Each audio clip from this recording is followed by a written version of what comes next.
यह पहले भी 3 बार आ चुका है जी।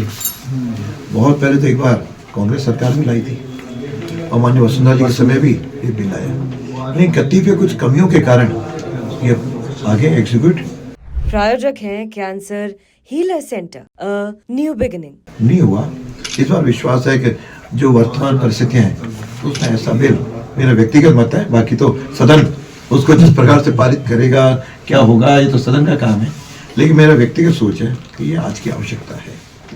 और उसमें कई क्लॉज हैं और ये होना चाहिए प्रलोभन के द्वारा या किसी अन्य माध्यम से किसी का धर्म परिवर्तन क्यों किया जाए।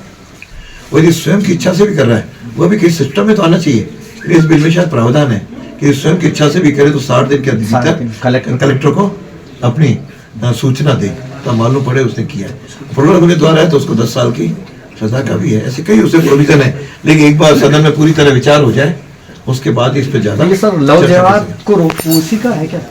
वह भी एक कारण है लव जिहाद को रोकने का। अभी पिछले दिनों लव जिहाद के था, लेकिन कई मामलों में अखबारों के द्वारा आपके माध्यम से जानकारी मिलती है लव जिहाद के कुछ दिन चलने के बाद उसमें नारी शक्ति की महिला की हत्या करके हो जाती है। तो ये तो बड़ी चिंतनीय समाज के लिए। तो इसके लिए भी इसमें कुछ प्रोविजंस हैं। तो मैं समझता हूँ इससे हमें महिला की सुरक्षा का भाव अधिक बढ़ेगा।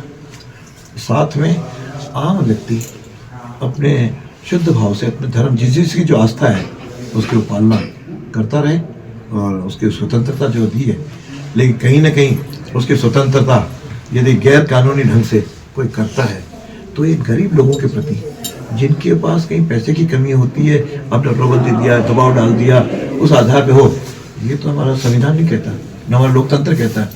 एक और हम संविधान की रक्षा की बात करते हैं तो फिर वो हालांकि संविधान को खतरा रहे देश में नहीं है। ये जो लोग भी संविधान को खतरा का उल्लेख करते हैं वो जनता को भ्रमित कर रहे हैं। संविधान और लोकतंत्र की जड़ें इस देश में इतनी गहरी है कि इसको कोई भी शक्ति समाप्त नहीं कर सकती। लोकतंत्र तो पुरातन काल से है, अलग अलग रूपों में रहा है, लेकिन आज यहाँ अपने जो संविधान है, यदि आपने संविधान को पढ़ा हो या देखा हो, उस संविधान का 3 विशेषताएं हैं। उसे भारतीय संस्कृति, भारतीय सभ्यता और जीवन मूल्य का उल्लेख उसमें गद्य में भले नहीं हो, लेकिन हर अध्याय के ऊपर चित्र है। पहले चित्र में राम जी जब अयोध्या लौटे थे उसका बड़ा चित्र है, हनुमान जी का चित्र है, विक्रमादित्य का चित्र है, सिंधु सभ्यता का चित्र है। ये 22 चित्र हमारे जीवन मूल्यों को रहते हैं। जिस संविधान में ये उल्लेखित हो उस संविधान को कोई भी समाप्त कर सकता है। प्रायोजक हैं cancer healer centre, new beginning.